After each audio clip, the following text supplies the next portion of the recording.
van a almacenar en forma de grasa para reservar energía en nuestro cuerpo. Entonces, si han ido a nuestro consultorio, pueden ver que tenemos como unos moldes anatómicos que son uno amarillo, uno amarillito y uno rojo.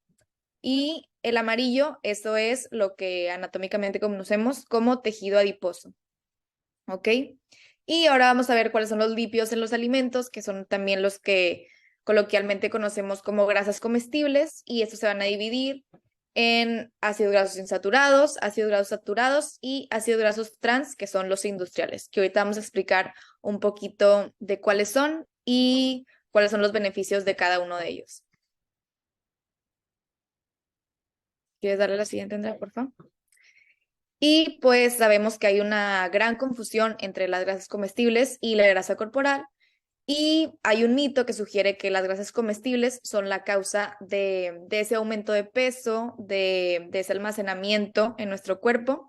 Pero ahorita vamos a ver que pues, las grasas son como quiera indispensables para el buen funcionamiento de nuestro cuerpo, de nuestro organismo. Y realmente no tienen la relevancia en el aumento de peso cuando elegimos las grasas que necesitamos. Entonces hay que tener en cuenta que no todas las grasas son iguales y hay que saber elegir cuál es la que nos conviene. Y aquí abajo les puse la misma imagen, pero para que vean cuáles vamos a preferir y cuáles vamos a limitar un consumo de estos tipos de grasas. Ok, y ahora hablando un poquito del tejido adiposo, pues como ya explicó Ale, el tejido adiposo pues es la grasa que podemos llegar a almacenar en nuestro cuerpo, en unas, por ejemplo, aquí estoy yo en el consultorio, entonces este es como un ejemplo de cómo se podría ver la grasa, es una representación un poquito más amarilla, es como más blandita y demás, y bueno, el tejido adiposo se considera que brinda protección, calor y energía. También es considerado como un órgano actualmente porque tiene también muchas funciones endocrinas, porque pues es capaz de liberar muchas hormonas, muchos antimicrobianos, citocinas y adipocinas, que pues son em, sustancias, hormonas que suelta nuestro tejido graso para respuestas, por ejemplo, inmunitarias o para respuestas a la inflamación que estamos llegando a tener. Además de que participa en la función de diversas células y órganos, y debido a esto, pues hay una defensa y una homeostasis en el organismo. Además, es el órgano con mayor plasticidad que tenemos en el cuerpo. ¿Qué significa esto? Pues que es el órgano que, dependiendo de lo que comemos, del ejercicio que realizamos, si nos han realizado una cirugía o también dependiendo de nuestra función endocrina y la liberación de hormonas por parte de otras glándulas que tenemos en el cuerpo, va a disminuir o va a aumentar. Entonces, pues, como lo podemos ver en nuestro cuerpo, pues, si llegamos a subir de peso, pues está aumentando nuestro tejido adiposo y si llegamos a disminuir, está disminuyendo, pero pues tiene esta capacidad de poder crecer o de poder disminuir, ¿verdad? Dependiendo de los hábitos y de diferentes cuestiones de cómo esté funcionando nuestro organismo. Además, tiene la capacidad de ser un órgano de transdiferenciación. ¿Qué significa esto?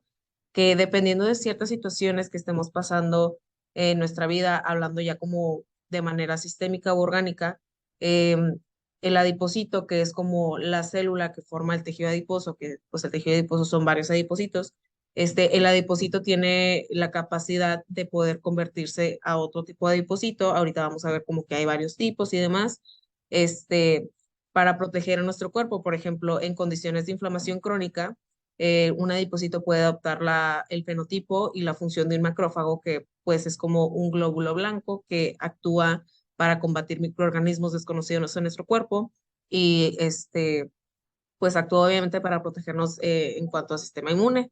Entonces, pues el tejido adiposo, como podemos ver, es mucho más que solamente grasa que acumulamos. Tiene función fisiológica como protección, como darnos calor, pero también tiene funciones hormonales y sistémicas. Y pues bueno, entonces esto nos indica que es un órgano muy importante en nuestro cuerpo y que pues también no simplemente es verlo como un tabú de que hay aumente grasa o tengo mucha grasa, todos necesitamos grasa. Simplemente, pues aquí lo que queremos dar a entender es que obviamente hay que cuidar la cantidad de grasa que tenemos porque entre más grasa tenemos, pues también nuestros adipocitos van a ir liberando más sustancias a nuestro cuerpo que van a ser proinflamatorias y entonces ya es cuando vamos a tener un poquito de cuestiones de em, complicaciones, ya sea como para obesidad o para diabetes mellitus, y pues ya ahí es cuando pues nuestro cuerpo no se ve beneficiado, ¿verdad?, de tener cierta cantidad de tejido adiposo.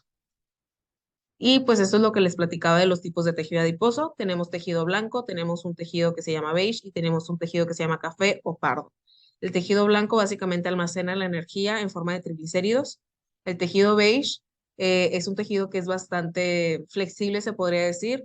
Puede tener una función de tejido blanco, puede tener la función de almacenar, pero también puede tener la función de un tejido pardo, que es gastar energía.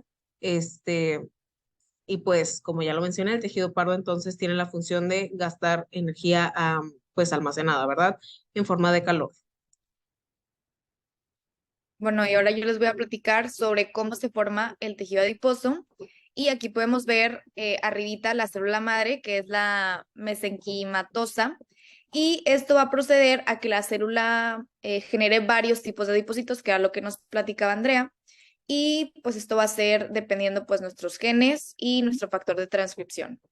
Entonces, ya dependiendo de esto, va a haber pues cómo van cambiando los adipocitos o cómo se van generando los diferentes tipos, lo que nos platicaba Andrea, que a lo mejor de aquí, de la célula madre, va a haber un adipocito pardo, que era lo que platicaba Andrea, que era pues el que gasta energía para poder provocar calor en nuestro cuerpo. Y, por ejemplo, aquí va al adipoblasto y va generando un adipocito beige, que pues es el que es flexible, el que puede almacenar o disparar energía cuando lo necesitamos. O el adipocito blanco, que como comentaba Andrea, pues es el que gasta energía en forma para almacenar también. Y bueno, ya como teniendo un poquito más grande el panorama de lo que es el tejido adiposo, las funciones y cómo se llegan a clasificar los distintos tipos de adipocitos que tenemos, vamos a pasar como a la parte de lípidos o grasa en los alimentos. Actualmente se conoce que hay tres tipos de grasas o tres tipos de lípidos en los alimentos. Están las grasas trans, que se forman pues cuando los aceites vegetales se hidrogenan o pasan como procesos para hacerlos más estables y duraderos.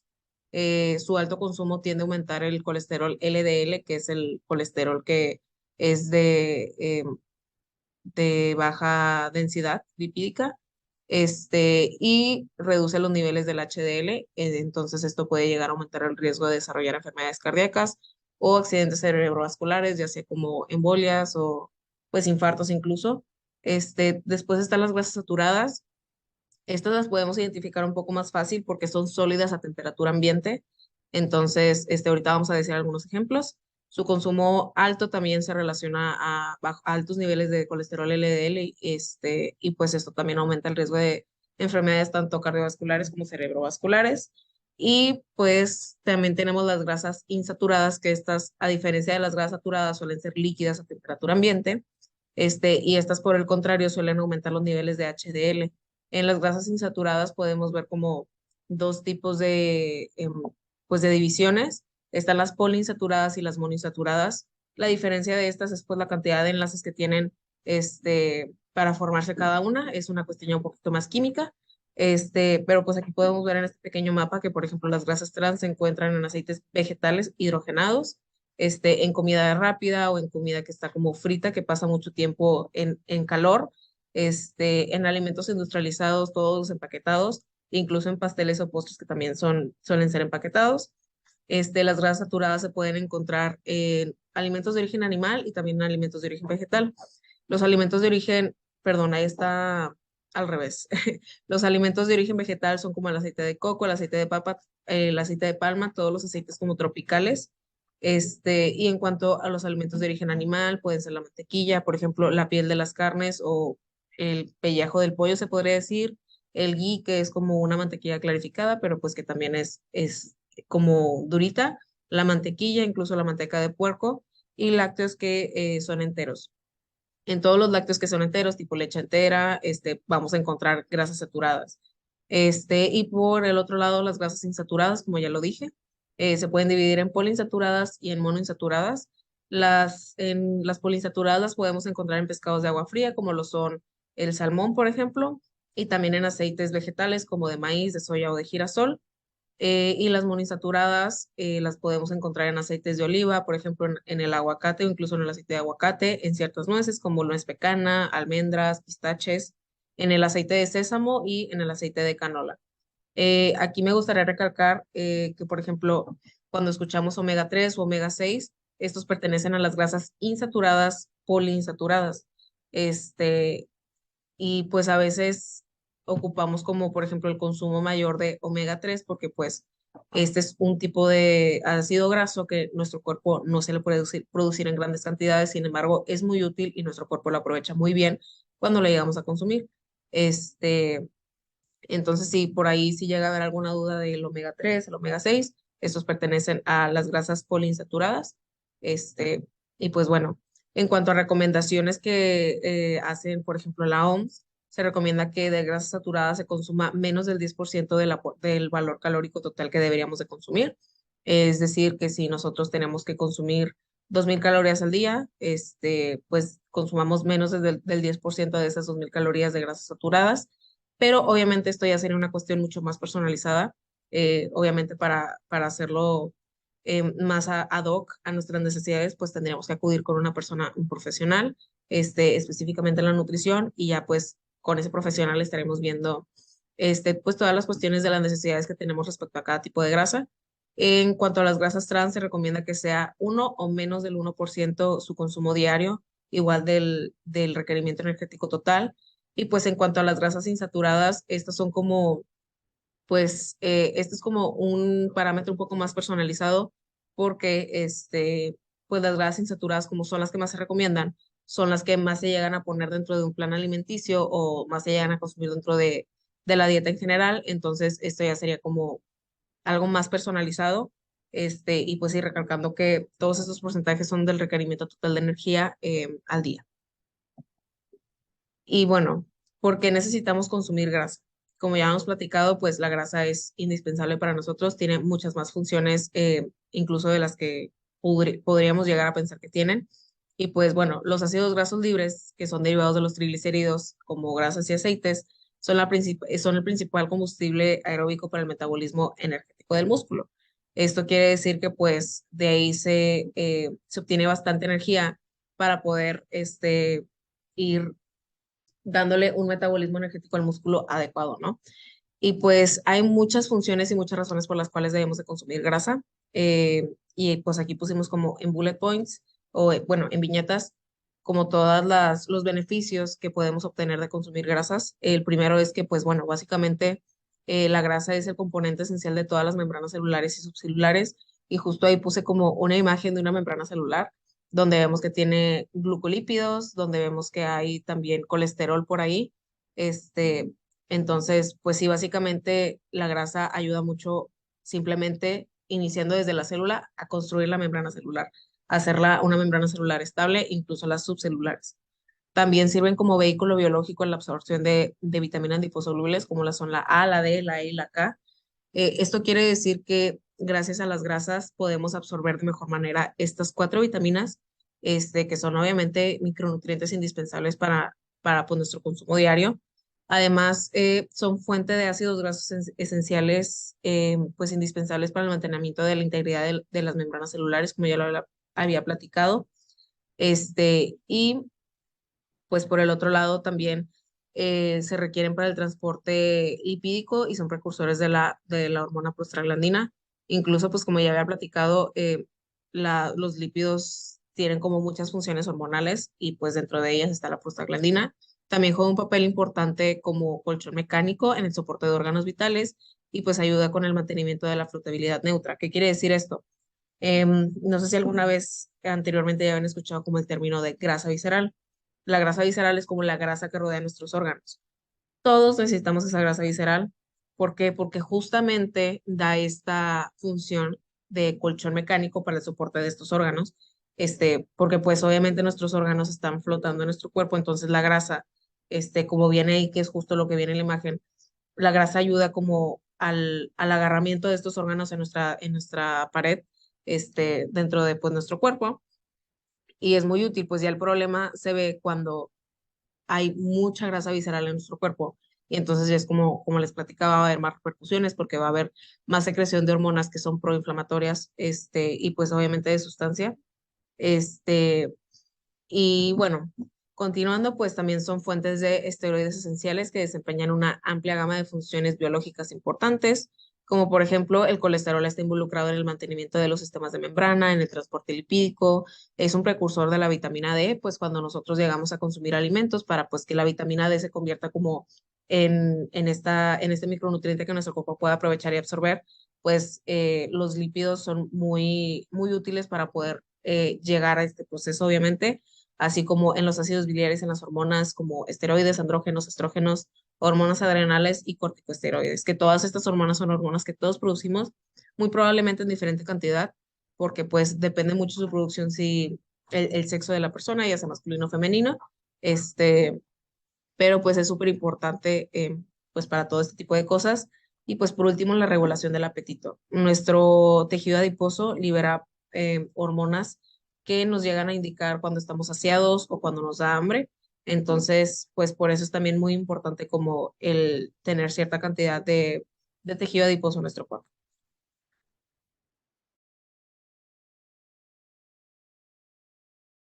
Bueno, y ahora vamos a ver cuáles son las fuentes de alimentos ricos en grasas. Ahorita específicamente qué alimentos, qué ejemplos de alimentos podemos encontrar ahí. Si quieres darle a la siguiente, por favor.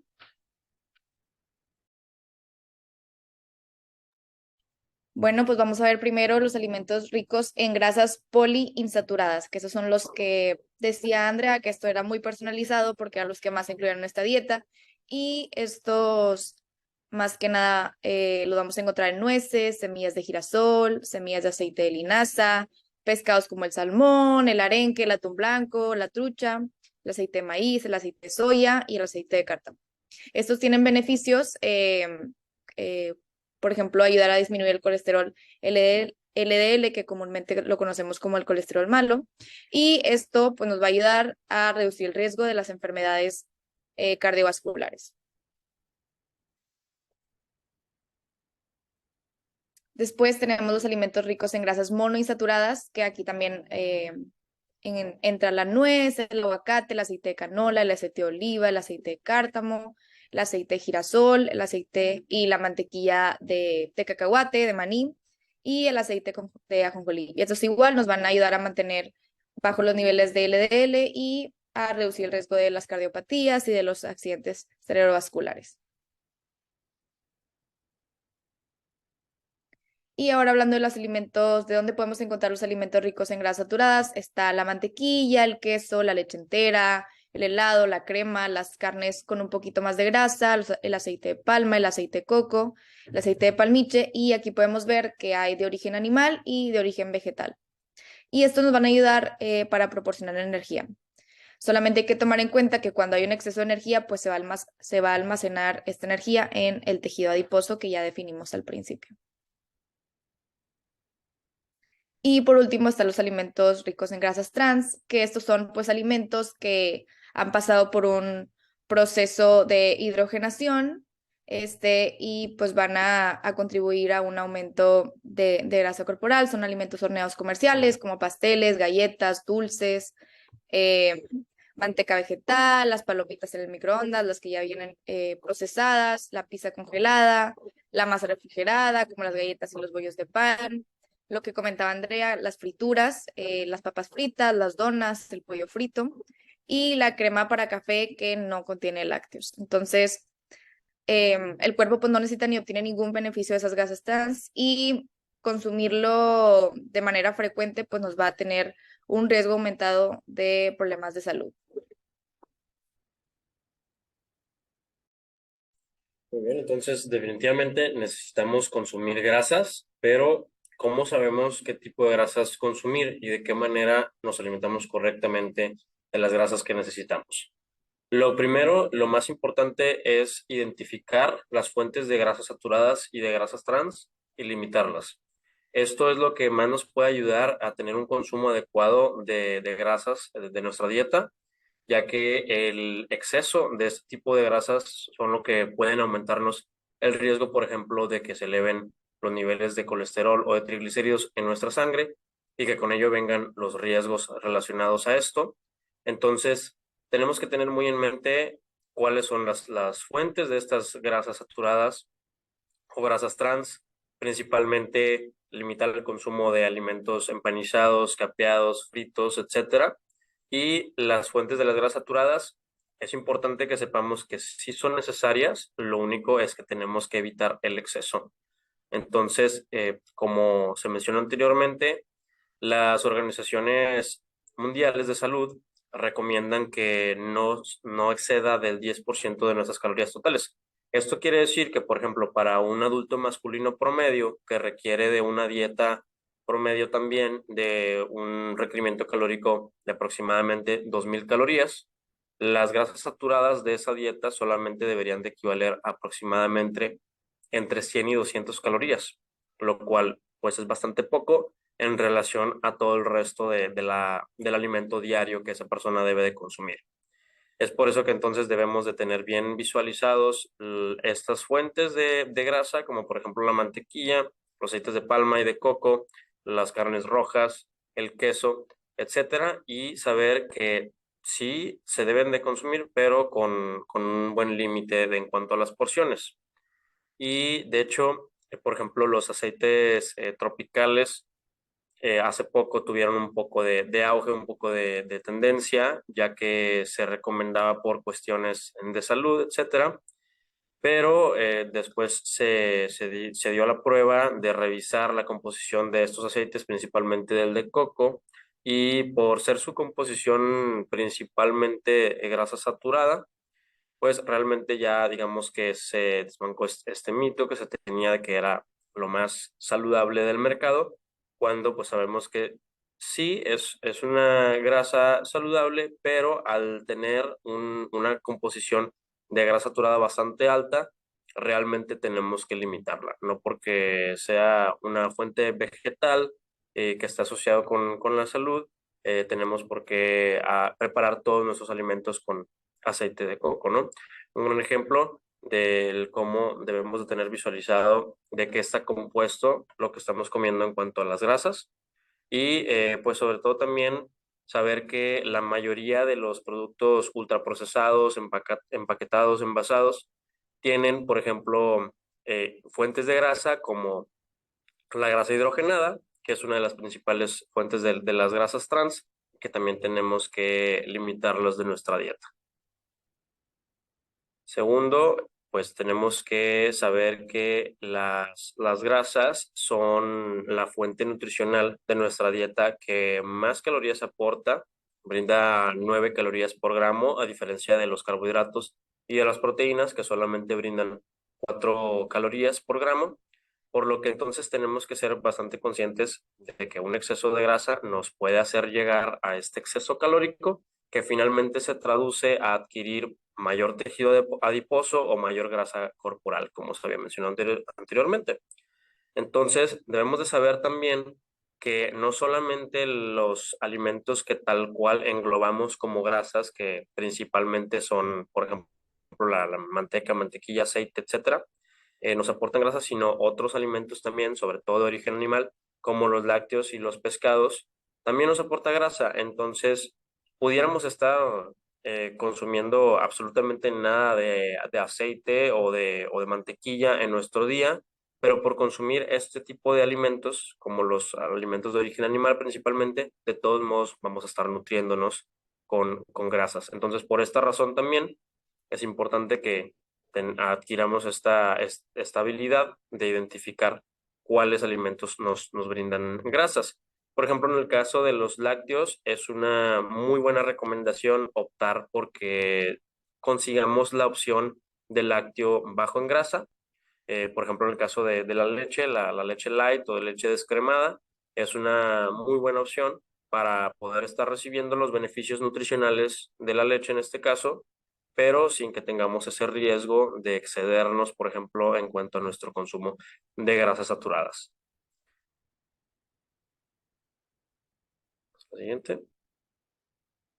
Y bueno, definitivamente ya tomando en cuenta todo esto, ahora sí, sigue identificar los alimentos ricos en grasas saludables y saber que más o menos a cuánto equivale cada porción de este tipo de grasas, como por ejemplo las grasas que vienen provenientes de los nueces y semillas, las nueces, almendras, cacahuates, etcétera. Todo esto nos aporta grasas bastante saludables y la cuestión aquí es solamente ir identificando más o menos cuánto es una porción, por ejemplo, en el caso de las nueces, que son las 7 mitades, o los cacahuates, que son los 14 cacahuates, que lucen más o menos como un medio puñito, el aguacate, el aceite de oliva. Estas son las grasas saludables que debemos de incluir en nuestra dieta y que deben de estar supliendo todos esos alimentos que contienen, por ejemplo, las grasas trans y las grasas saturadas.